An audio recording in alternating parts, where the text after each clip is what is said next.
আবারও বাংলার ভূমিতে তাওহীদের পক্ষে, ইসলামের পক্ষে, কালিমার পক্ষে জিহাদের ময়দানে নামার জন্য মুহাক্কিক উলামায়ে কেরামের পক্ষ থেকে ডাক দেওয়া হয়। কারা কারা মাঠে নামতে রাজি? দুটি হাত আল্লাহকে দেখা। দ্বীন ইসলাম। আওয়াজ হইছে না? আপনারা কিছুদিন আগে যে নির্বাচনের সময় আওয়াজ দিছেন, হ্যাঁ, আওয়াজ হয় নাই। না হওয়ার কারণ আছে।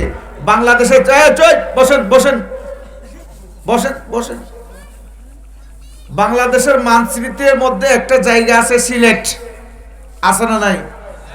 নাম শুনছেন? নাম শুনছেন? সিলেট হয়তো অনেকেই যাওয়া হয় নাই, কিন্তু নামটা তো শুনছেন। হ্যাঁ, এই সিলেটের মাটিতে একজন আল্লাহর ওলি ঘুমিয়ে আছেন, যার নাম হযরত শাহজালাল রহমাতুল্লাহি আলাইহি। এই নামটা শুনছেন? তিনার দেশের বাড়ি কোথায়? ইয়ামানে। দেশের বাড়ি কোথায়? কোথায়? ইয়ামানে। ইয়ামান দেশ থেকে তিনি সিলেটে আসলেন কেন? আতরের ব্যবসা করতে আইছিল আম্বারখানা।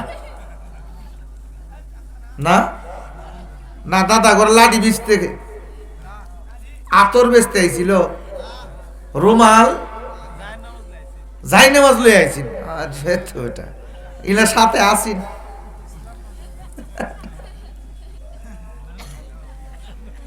এ বাবা, ওনার বাড়ি কোথায়? ইয়ামানে। কবর সিলেটে। কেন কেন আসছেন এখানে?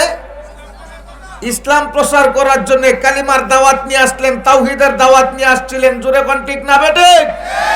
তিনি আসার পরে এই দেশটাকে শাসনের নামে এক লম্পট শোষণ করত, যার নাম রাজা গৌর গোবিন্দ। ঠিক না বেটে? ওই রাজা গৌর গোবিন্দ শাহজালাল রহমাতুল্লাহ আলাইহি দ্বীনের দাওয়াত দেওয়ার জন্য, কালিমার দাওয়াত দেওয়ার জন্য সহযোগিতা করছিল। কি করছিল? বিরোধিতা করছিল। কি করছিল? শাহজালাল রহমাতুল্লাহ আলাইহি ছিলেন ইসলামের পক্ষে, গৌর গোবিন্দ ছিল ইসলামের, কথা কন না কে? ইসলামের। শাহজালাল রহমাতুল্লাহ আলাইহি ছিলেন কালিমার পক্ষে, গৌর গোবিন্দ ছিল কালিমার।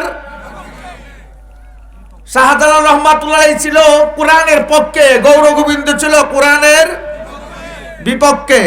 শাহজালাল রহমাতুল্লাহ ছিলেন এই মাহফিলের পক্ষে, গৌর গোবিন্দ ছিল মাহফিলের। শাহজালাল রহমাতুল্লাহ ছিল মাদ্রাসার পক্ষে, গৌর গোবিন্দ ছিল মাদ্রাসার। বর্তমান সময়েও কিছু মানুষ এই মাদ্রাসার বিপক্ষে, মসজিদের বিপক্ষে, কালিমার বিপক্ষে, তাওহীদের বিপক্ষে, ওয়াজ মাহফিলের বিপক্ষে পদক্ষেপ নিয়ে রাখে। ভালো করে জেনে রাখবেন, তারাও ওই রাজা গৌর গোবিন্দের চালা চামুন্ডা। চিৎকার করে বলেন ঠিক না বেটে? সেই রাজা গৌর গোবিন্দের চেলাদের বিরুদ্ধে যদি আবারও বাংলার ভূমিতে তাওহীদের পক্ষে, ইসলামের পক্ষে, কালিমার পক্ষে জিহাদের ময়দানে নামার জন্য মুহাক্কিক উলামায়ে কেরামের পক্ষ থেকে ডাক দেওয়া হয়, কারা কারা মাঠে নামতে রাজি? দুটি হাত আল্লাহকে দেখান।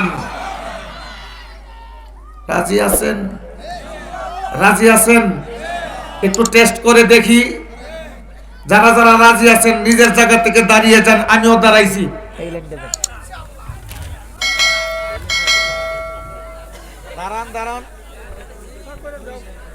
দাঁড়ান, সবাই দাঁড়ান। কেউ বসে থাকতে তাকে ধরে তুলেন, কেউ যদি বসে থাকে তাকে ধরে তুলেন। এখন সবাই নারায়ে তাকবীর, আল্লাহু আকবার বলতে বলতে সামনের দিকে আগাইবেন। নারায়ে তাকবীর, সামনে আসেন। নারায়ে তাকবীর। কারো সামনে যেন খালি জায়গা না থাকে। যদি খালি জায়গা থাকে মনে করবো সে গৌর গোবিন্দের চেলা। শাহজালালের লোক যারা, তারা পিছনে থাকবে না, সামনে অবশ্যই আগেই আসবে।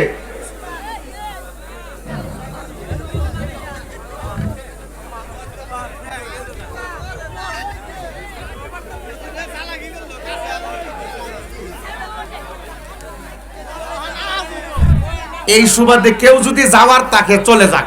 কথা বুঝছেন না? দাঁড় করাই দিছি, কেউ যদি যাওয়ার তাকে চলে যাক। জোর জবরদস্তি করে কারো আটকায় রাখতে নেই। আর শাস্ত্রলে মাহফিল, শাস্ত্রলে বাজারে, ঘাটে হাটে, রাস্তায় যারা বসে আছেন, ভালো করে জেনে রাখেন যে এই মাহফিলের মধ্যে যারা আছে তারা ফেরেশতাদের বেষ্টনীর ভিতরে আছে। কার বেষ্টনীর ভিতরে?